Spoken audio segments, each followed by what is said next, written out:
श्री गणेशाय नमः। लंबोदरं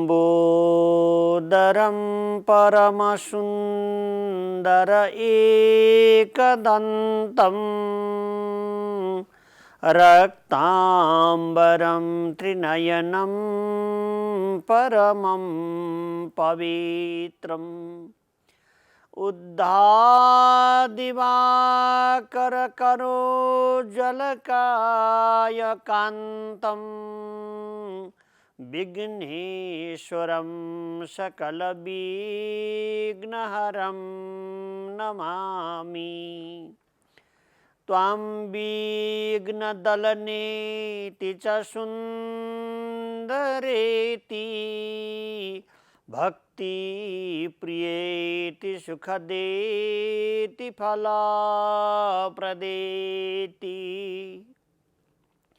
विद्याप्रदेत्यघहरे तचैस्तुवन्ति तेभ्यो गणेश वरदो भवनीत्यमेवः।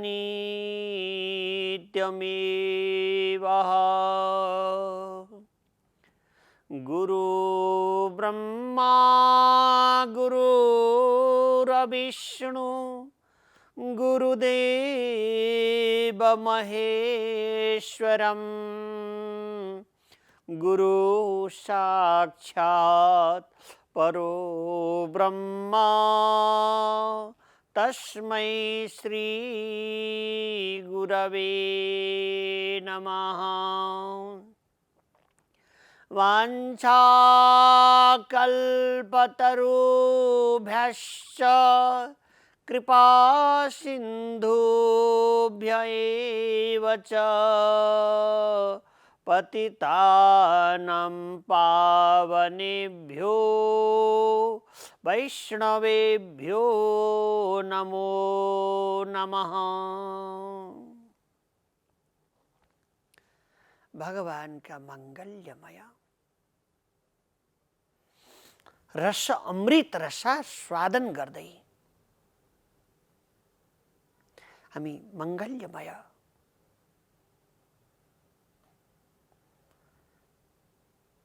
पितृ-अर्चन देव अर्चन र श्रद्धापूर्वक आफ्ना पितृहरूका लागि जलदान पितृ हवनादि यज्ञहरू गरेर आफ्ना परम गति हुनुभएका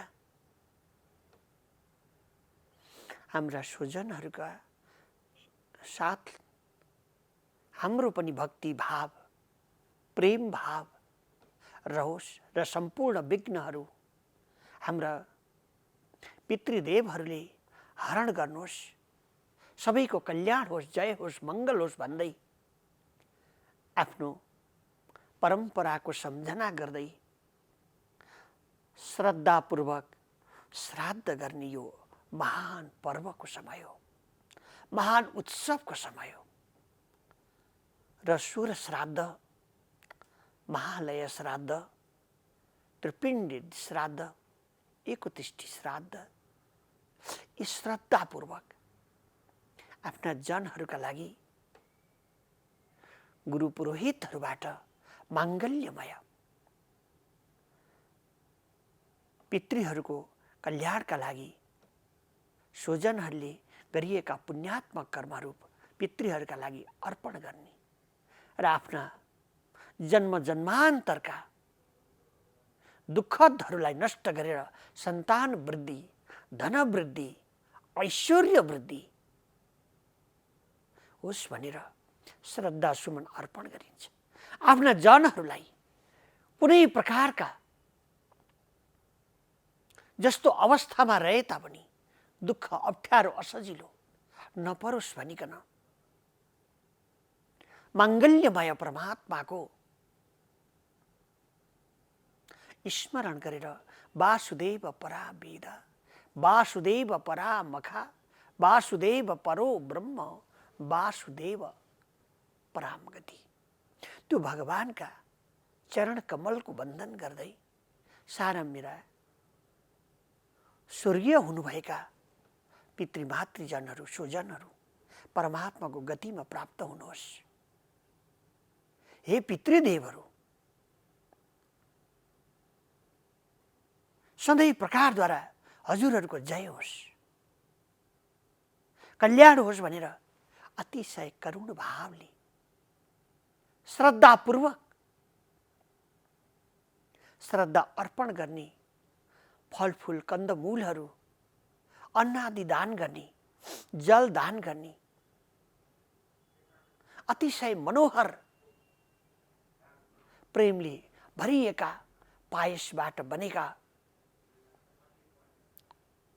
पिण्डहरू अर्पण गर्ने, अमृतमय पिण्डादिहरूबाट हाम्रा पितृहरू प्रसन्न बनिबक्सियोस् भनेर कामना गर्नुपर्दछ। भगवान श्री कृष्णचन्द्रदेव प्रभुले पञ्चपाण्डवहरूका साथमा रहेर दिव्य प्राकस्यमय सबै जनहरूको स्वजनहरूको कल्याणका लागि गौदान गर्नुभएको छ। पुण्यमय हवनादि यज्ञहोत्रहरू गराउनु भएको छ। ब्राह्मणस्य मुखवासित बाहु राजन्य कृतः तु उरु तदस्य जन्मैश्य। ब्राह्मणहरूका लागि जुन भोजन गरिन्छ यो आहुति गरिएको। तितिक्षु जनहरूका लागि, गरिब दुखीहरूका लागि वस्त्रादिहरू आफ्ना स्वर्गीय हुनुभएका स्वजनहरूको सम्झनामा श्रद्धापूर्वक जो वस्त्र हामी दिन्छौँ ती पितृहरूको कल्याणका लागि हो। छत्री हामी अर्पण गर्छौँ त्यो यो शीतलताका लागि हो। जल घडा हामी अर्पण गर्छौँ। कोही पनि जनहरू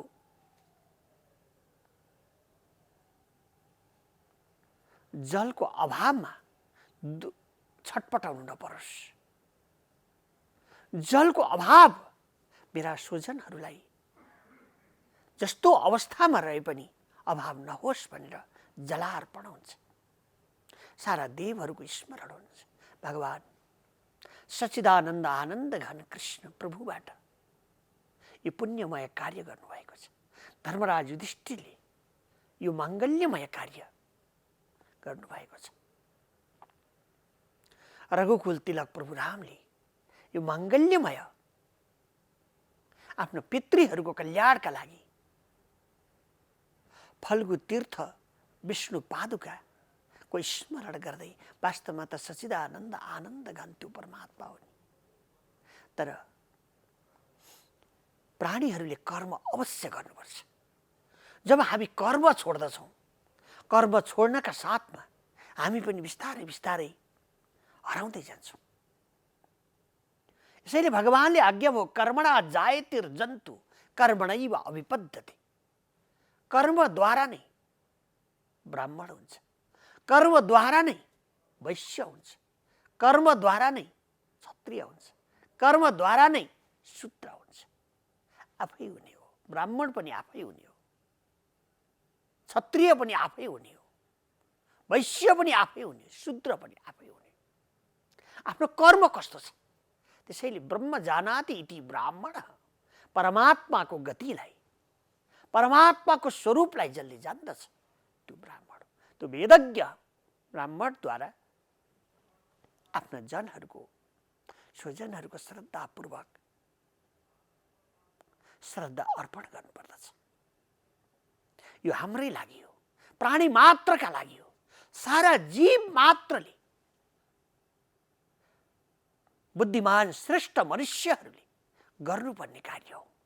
किनभने त्यही अंशबाट हामी बाँचिरहेका छौँ। उहाँहरूको आशीर्वचनले हाम्रो दिनचर्याहरू चलिरहेको छ। यो मङ्गल्यमय स्वरूप परमात्माले हामीलाई समय स्थान स्थानमा यो सन्देश दिनुभएको छ। यसै पावन्यमय समयमा पितृहरूको परम कल्याणका लागि, सम्पूर्ण जीवहरूको कल्याणका लागि भगवान श्री रामचन्द्र देव प्रभु अखण्ड आनन्दमय विभु हुनुहुन्छ र परमात्माले दिव्यमय मोक्ष ज्ञान एकान्तमा लक्ष्मणलाई सुनाउनु भयो। एकान्तमा लक्ष्मणलाई श्रवण गराउनु भयो। जब एकान्त भयो, भगवान भावातीतम त्रिगुणरहितम सतगुरुम त्वं नमामि। साक्षात भगवान अखिलेश्वर आनन्द धाम साम्ब सदा शिवदेव परमात्माको स्मरण गरेर भगवान राम मोक्षका लागि दिव्यमय अमृतको आख्यान गरिबक्सिन्छ। भगवान रघुकुल तिलक प्रभुराम अयोध्या 14 वर्षको वनवास पश्चात सवारी भइबक्स्यो। दिव्यमय राज्याभिषेक धुमधामसँगले भएको छ। राम राज्यको स्थापना भएको छ। धर्मका ध्वजा फैलिएका छन्। त्यसैले आराम ददाति इति राम, जहाँ दुःखमय विषयबाट प्राणीहरू सुखको बाटोतिर जान चाहन्छन् भने आनन्दको बिउ रोप्नुपर्छ। आनन्दको बिउ केवल भगवानको भजनमा छ। रामम चित्तलयम सदा वसतु मे त्रैलोक्य मामुद्धर। हे त्रैलोक्यनाथ परमात्मा, हे राम,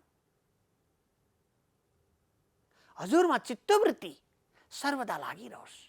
बाहिरको वृत्तिबाट कुनै पनि प्रकारको कायिक, वाचिक, मानसिक आदि विकारहरूको उत्पत्ति नहोस्। सम्पूर्ण जीव मात्रको कल्याण होस्, जय होस्, मङ्गल होस्, यस्तो प्रकारको कामना गर्दै प्रभुको भजन गर्नुपर्दछ। आनन्दको जब उत्पत्ति हुन्छ, आनन्दम परब्रह्मेति व्यजनात्, आनन्द नै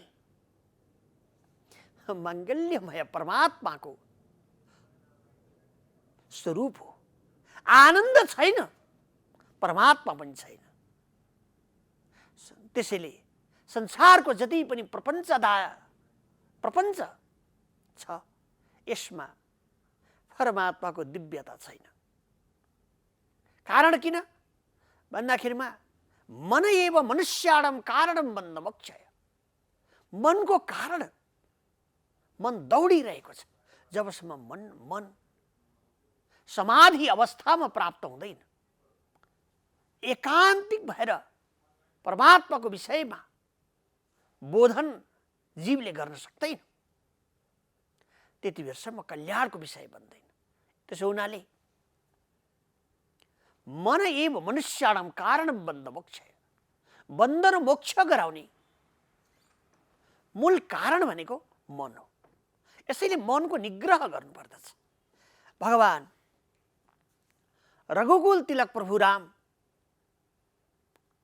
राज्याभिषेक भएबाट धर्मको प्रचार गर्न लागि बसेको छ। सारा जनहरूले राम राज्यको आनन्दत्व स्वीकार गर्दैछ। राम राज्यको दिव्यता लिँदै हुनुहुन्छ र धर्मको स्थापना भएको छ। यज्ञादि, होम, पितृयज्ञ, देवयज्ञ, मनुष्य यज्ञ, दिव्य मनुष्य यज्ञ र पितृहरूको कल्याणका लागि सरजूका तटमा धेरै प्रकारका पुण्यात्मक कर्महरू भइरहेका छन्। पितृहरूका लागि प्रीत्यर्थ हुन् भनेर जलार्पणका कार्यहरू भएका छन्। किनभने धेरै वर्ष किन दुःख पर्यो? राजा दशरथ राम जस्ता छोरा भएर पनि भगवान राम वनवास जानुपर्ने भयो। रामको वियोगमा दशरथले आफ्नो प्राण आहुति गरिदिनु भयो, परित्याग गरिदिनु भयो। वियोगको दशामा छटपटाहट हुँदै आफ्नो शरीर परित्याज्य गर्नुभयो। तर आफ्नो पितृको कल्याणका लागि जन्म जन्मको यो कमाई हो। त्यसो हुनाले कर्मणा जायतिर शूद्र संस्कार दिजो उच्चते। कर्म नगरेमा ती जीवहरू शूद्र हुन्छन्। कर्म गरेर ब्राह्मण हुन्छ, क्षत्रिय हुन्छ, वैश्य हुन्छ, शूद्र हुन्छ। भगवान परब्रह्म परमात्माबाट सबैलाई धर्मको, राम राज्यको आनन्दत्व प्रदान गरिबक्स्यो र सबै जनहरू आनन्दित होलान् भन्ने भावना विचार गरेर सबै मन्त्रीमण्डलहरूलाई आफ्नो राज्यमा कोही भोकै छन् कि, दलिद्री छन् कि, दुखी छन् कि, अप्ठ्यारा असजिला के छन्, भगवानले शोधन गर्नका हेतु पठाइबक्सिन्छ। र झगडा एउटा धोबीको घर छ, झगडा भइरहेको रहेछ। भगवान राम त अर्काले लगिसकेकी स्त्रीलाई पनि फर्काएर ल्याउन सक्ने कातर हुनुहुन्छ। त्यस्तो राज्यको राजा हुनुहुन्छ र त्यही राज्यका हामी सेवकहरू छौँ, त्यही राज्यका हामी जनताहरू हौँ, हामी प्रजाहरू हौँ।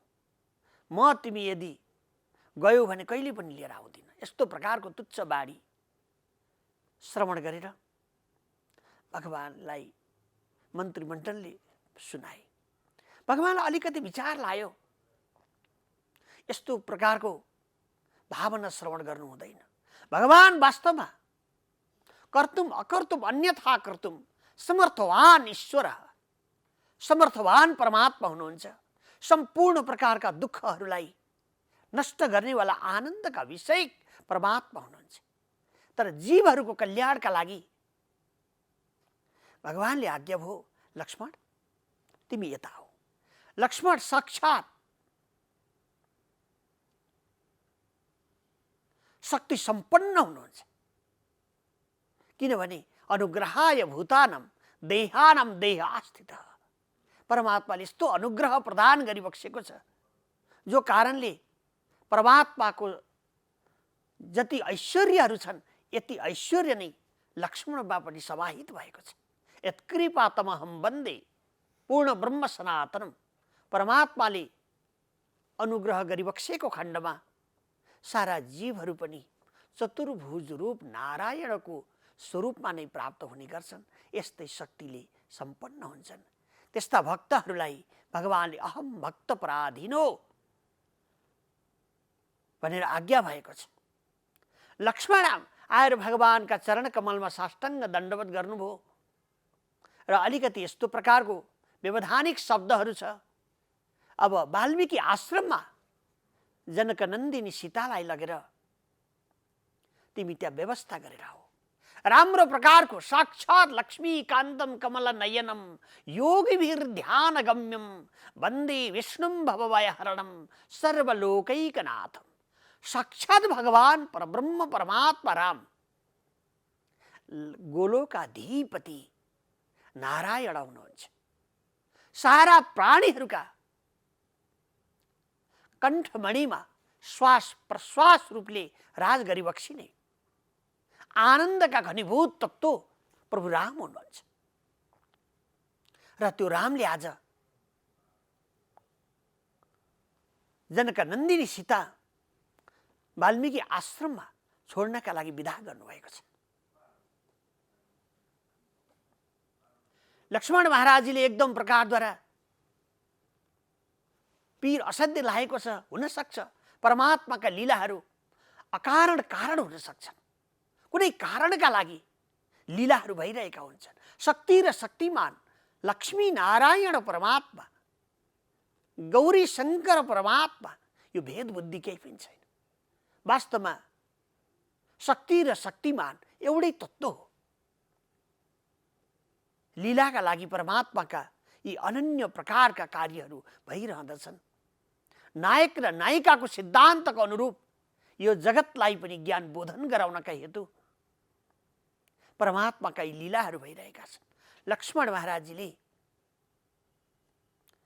रघुनन्दन राघव राम हरे सिया राम हरे सिया राम हरे। रघुनन्दन राघव राम हरे सिया राम हरे सिया राम हरे। भगवानका चरण कमलको वन्दन गर्दै त्यो भगवानका विभूतिहरूलाई स्मरण गर्नुहुन्छ। साक्षात् धरणी पृथ्वी जगत जननी पृथ्वी आमा स्वरूपिणी लक्ष्मी महारानी सीतालाई वाल्मीकि आश्रमका नजिकै लगेर उहाँले व्यवस्था गरेर आउनुभयो। वाल्मीकि महामुनिले चारैबाट पीर मानिरहेको रोदन क्रन्दन गरिरहनु भएकी जनकनन्दिनी सीतालाई देख्नुभयो। ध्यान दृष्टिले हेरिबक्सिन्छ, यी त साक्षात् लक्ष्मी कान्तम, लक्ष्मी महारानी हुनुहुन्छ, साक्षात् धरती माता हुनुहुन्छ, सम्पूर्ण प्राणीहरूका हृदयमा शक्ति सञ्चाल गर्नेवाली जगत जननी हुनुहुन्छ। आज परमात्माले प्राणी मात्रको अनुग्रह गरिबक्सनका हेतु धरती आमालाई जनकनन्दिनी सीतालाई आज यो आश्रमका नजिकमा ल्याएर मैले सेवा गरोस् भन्ने भावनाले, जी मात्रको कल्याण रहोस् भन्ने भावनाले प्रभुले यहाँ सेवा प्रदत्त गरिबक्सेको छ। उहाँले सम्पूर्ण आश्रममा हुनुभएका गुरु शिष्यहरूलाई बोलाउनु भयो र गएर जनकनन्दिनी सीतालाई पाद्य अर्घ्यादि फूल पुष्पहरूद्वारा पूजा अर्चन गरेर आश्रममा उच्च व्यवस्थाहरू गर्नका लागि आज्ञा भयो र सर्वदा प्रकारद्वारा शक्ति स्वरूपिणी जगत जननीको आराधना गर्न लाग्नुभयो। जय सीते, हे सीते, आज अनुग्रह गरिबक्सनका लागि हाम्रा हृदय कमलमा साक्षात् राधे, साक्षात् लक्ष्मी महारानी, महाकाली, महालक्ष्मी, महासरस्वतीको स्वरूप धात्री जगत जननी हजुर आज अनुग्रह गरिबक्सनका हेतु हाम्रो आश्रममा सवारी भइबक्सियोस्। अनेक प्रकारद्वारा भगवान रामकै भजन गरेर आफ्नो चित्त प्रभुमा नै लय गराउनु भएका वाल्मीकि महामुनिले अनन्य प्रकारका परमात्माका ऐश्वर्य प्रभुका लीलाहरू रामायणमा आख्यान गर्नुभएको छ। अति शतकोटि सविस्तरम, 100 कोटी प्रकारद्वारा भगवानका अमृतहरूको आख्यान गरिएको छ, तर सकिँदैन, विस्तार गर्न सकिँदैन। जसरी समुद्रको जललाई कति घडा हुन्छ, यसलाई हामीले यो घडामा लिएर कति घडा छ जान्न सक्दैनौँ, यस्तै प्रकारद्वारा परमात्माको यो दिव्यतालाई पनि आख्यान गर्न सकिँदैन। यसैले आज्ञा भएको छ, साधि महान्त्वाम प्रपन्ना, परमात्माको शरण स्वीकार गरेर सम्पूर्ण दुःखमय वस्तुहरूलाई छोडेर आनन्दमय परमात्माको भजन गर्नु नै सर्वश्रेष्ठ छ। मिथ्या तर्क सुकर्क सेरितबः बाधन्त कारन्तर ब्राह्म्यन् मन्दमतेर मन्द महिमा तज्ज्ञान वर्तमा स्फुटम। मिथ्या तर्कहरूद्वारा परमात्माको दिव्यता ओझेलमा पर्ने गर्दछ। यसैले श्रद्धालु जनहरूले एकाकार भएर परमात्माको चिन्तन एवं भजन गर्नुपर्दछ। शङ्कराचार्य महाप्रभुले यसैलाई स्पष्ट गर्नुभएको छ। अङ्गगलितं फलितं मुण्डं दर्शनविहीनं जातं तुण्डं अंगो याति गृहीत्वा दण्डं तदपि न मूचा आशा पिण्डम। यो आशाको पिण्ड संसारको अनेक चिन्तन गर्दा गर्दा पनि सारा चिजहरूले हामीलाई माया मारिसके। आफैले बनाएको घरले यो घरबाट निक्लेर जा भनेर हामीलाई ताडना दिइसकेको छ। आफ्नै जनहरूले हामीलाई आँखा तरेर स्वजनहरूलाई घरबाट निकाला गरिरहेका छन्। तैपनि त्यो मायाको जालो, मायाको डोरीले अझै पनि छोड्न सक्दैन। हे मूर्ख बुद्धि भएका जीवहरू हो, एकान्तमा बसेर एकाकार रूपले त्यो परमात्मा आनन्द स्वरूप विभुको भजन गर्नुहोस्। एकान्तमा बसेर परमात्माको मङ्गल्यमय गुणहरूको आख्यान गर्नुहोस्, जुन कारणले दुःखद हुँदैन, आनन्द त प्राप्त हुन्छ। आनन्दम परब्रह्मेति व्यजनात्, आनन्द रूप परमात्मालाई प्राप्त गरेपछि जीवहरू संसारको भवबन्धनबाट मोक्ष हुने गर्दछ। यस्तो दिव्यमय स्वरूप छ। त्यसैले मिथ्या तर्कलाई छोडेर, मिथ्या परिभाष, हाँस परिहासलाई छोडेर एकाकार भए प्रकारद्वारा ब्रह्मचिन्तन, परमात्माको चिन्तन गर्नुपर्दछ।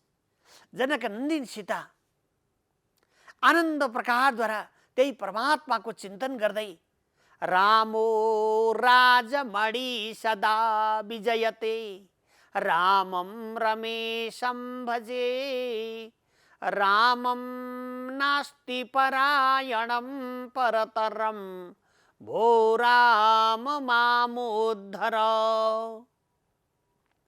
जनक नन्दिनी सीता बारम्बार चतुर्भुज रूपधारी भगवान विष्णुको स्वरूप नै माङ्गल्यमय रघुकुल भूषण सूर्यवंशी शिरोमणि प्रभु रामको चिन्तन गर्दै आफ्नो दिव्यमय चित्तवृत्ति प्रभुमा नै लय गराउनु भएको छ।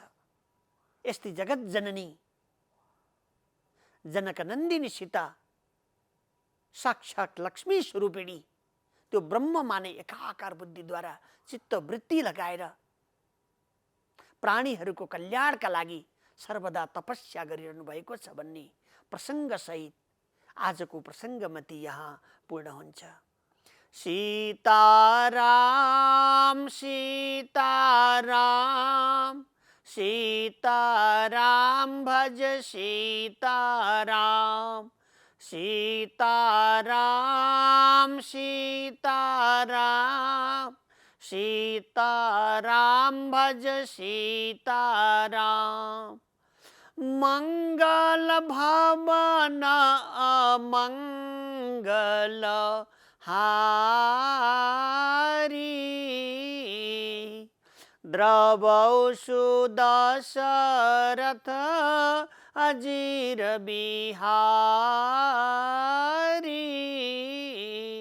सीताराम भगवान की जय।